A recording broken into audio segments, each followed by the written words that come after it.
Hello everyone. इस video में हम बात करेंगे, अगर आप नई गाड़ी लेने का प्लान कर रहे हैं तो आपको गाड़ी कैश में लेनी चाहिए या फिर आपको उसका लोन कराना चाहिए। तो लेट्स सपोज आप गाड़ी जो ले रहे हैं वो है 10 लाख रुपीज़ की। तो फर्स्ट केस में जो आप कैश में ले रहे हैं तो आप पूरा का पूरा 10 लाख रुपीज़ आप ओनर कार डीलर को देते हैं तो आपके पास गाड़ी आ जाती है। बट सेकंड केस में हम सपोज करते हैं कि आप पूरा 10 लाख रुपीज़ एक टाइम में नहीं खर्च करते, आप उसको एक कहीं पे इन्वेस्ट करते हैं और आप उसके लिए लोन लेते हैं गाड़ी के लिए। तो सपोज आप 10 लाख का लोन ले रहे हैं और वो लोन आपको 9% रेट ऑफ इंटरेस्ट पे मिल रहा है और वो आप 5 साल के लिए ले रहे हैं। तो उसकी जो ईएमआई बनती है वो बनती है 20,758 रुपये। तो ये आप अपने लिए भी कैलकुलेट कर सकते हैं। अगर आप ज़्यादा अमाउंट का लोन ले रहे हैं तो आप जहाँ पे ज़्यादा अमाउंट लिख सकते हैं, और रेट ऑफ इंटरेस्ट जो भी आपको मिल रहा है या टाइम अगर आपको 3 साल के लिए लेना है या 7 साल के लिए, तो उस हिसाब से आपकी मंथली ईएमआई आ जाएगी। तो अगर हम इस हिसाब से देखें तो हम टोटल जो पे कर रहे हैं बैंक को आफ्टर 5 ईयर्स वो है 12,45,000 समथिंग। अगर अब हम कैलकुलेट करते हैं, इस अमाउंट को हमने एफडी में इन्वेस्ट करा। एफडी आज की डेट में हमें 7% देती है, कुछ बैंक्स 8% भी दे रहे हैं, बट ऑन एन एवरेज 7% हमें मिलता है एफडी पे। अगर वही अमाउंट अगर हम 5 साल के लिए इन्वेस्ट रखते हैं तो जो हमारी अमाउंट होगी वो होगी 14 लाख समथिंग। तो अब आपको लगेगा कि अगर हमने लोन के लिए 12 लाख दिया और एफडी में हमें 14 लाख मिला, तो हमारा प्रॉफिट हो गया 1.5 लाख का। और आप बहुत सारी जो यूट्यूब पे या फिर इंस्टाग्राम पे भी वीडियोस देखते हो फाइनेंस इन्फ्लुएंसर्स की, वो भी यही कैलकुलेशन देते हैं और वो ये कहते हैं आपका नुकसान है कैश में गाड़ी लेने का, आपको तो हमेशा लोन पे ही लेनी चाहिए। बट वो कैलकुलेशन रॉन्ग है।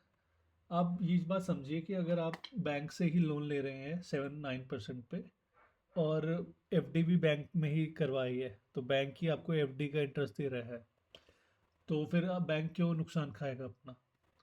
बहुत सारे लोग कहते हैं कि नहीं वो रिड्यूसिंग प्रिंसिपल पे होता है जो भी टर्म्स देते हैं, पर आप समझे ना क्या मतलब रिड्यूसिंग प्रिंसिपल का मतलब क्या हुआ। तो अब मैं आपको बताता हूँ करेक्ट कैलकुलेशन क्या है यहाँ पे। आपने 10 लाख एफडी में डाला, बिल्कुल ठीक, बट आपने जो ईएमआई दी वो आपने एफडी से माइनस नहीं करा उसको। वो आपने सोचा कि हम वो अलग से पैसा दे रहे हैं, तो वो आपने अपनी एफडी में इंक्लूड नहीं करा अमाउंट। तो जो सही कैलकुलेशन होगी वो हम समझते हैं वो कैसे होगी, और जो एंड में जो अमाउंट आएगा वो ये अमाउंट आएगा कि आपको 75,000 का लॉस है ईएमआई पे गाड़ी लेने के लिए। तो उसके लिए मैंने एक ऐप यूज़ करा है, कंपाउंड इंटरेस्ट कैलकुलेटर। अब कंपाउंड इंटरेस्ट कैलकुलेटर में हमने 10 लाख रुपए अपना हमने एफडी में डाला और हमें उस पर 7% इंटरेस्ट मिल रहा है। और ये जो कंपाउंड हो रहा है वो एनुअली ही कंपाउंड हो रहा है और 5 साल के लिए रखा। तो इससे जो अब पहले अमाउंट आई थी 14 लाख की, ये वाली, तो वही अमाउंट आ गई कि हमारी एफडी में पैसा पड़ा पड़ा 14 लाख हो जाएगा। बट जो सही कैलकुलेशन है उसमें हमें विड्रॉ भी करना पड़ेगा अपनी एफडी से, जो कि ईएमआई अमाउंट है।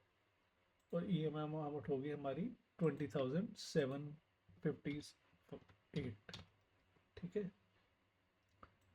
तो अगर हम अपनी एफडी से ही हर महीने अपनी ईएमआई की अमाउंट रिड्यूस करेंगे, तब जाके हमें ये अमाउंट आएगी हमारी 5 साल बाद कि हमने 75,000 एक्स्ट्रा पे करा बैंक को।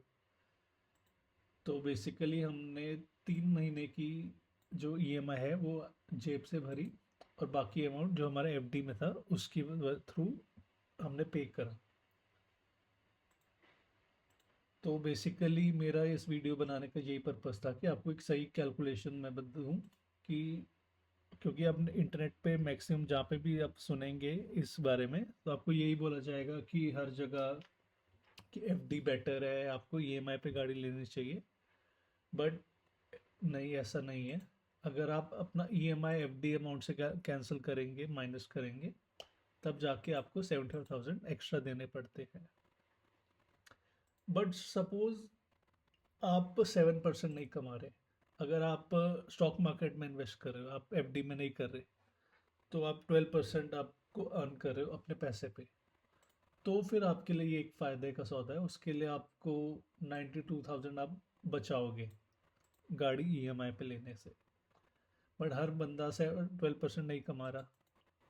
तो अगर मैं एक अमाउंट कैलकुलेट करूं कि कितने परसेंट हम कमाएं अपने पैसे पे और हमें एक ब्रेक इवन मिले, जो हम ईएमआई और कैश में हम दोनों केस में मिलता है, वो होता है 9.5%।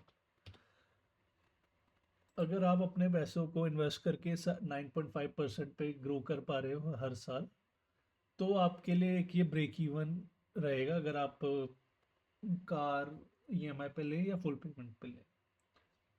बट हर एक की सिचुएशन डिफरेंट है, सबको रिस्क प्लानिंग भी करनी होती है, हर चीज़ की प्लानिंग होती है, तो वो आपका अपना डिसीजन होता है। बट मेरे हिसाब से अगर आपके पास 10 लाख रुपीज़ हैं और वो एफडी में ही पड़ा हुआ है, या आप उसको एफडी में ही इन्वेस्ट करोगे, तो उससे बेटर है आप फुल पेमेंट देके car low. Okay, thank you.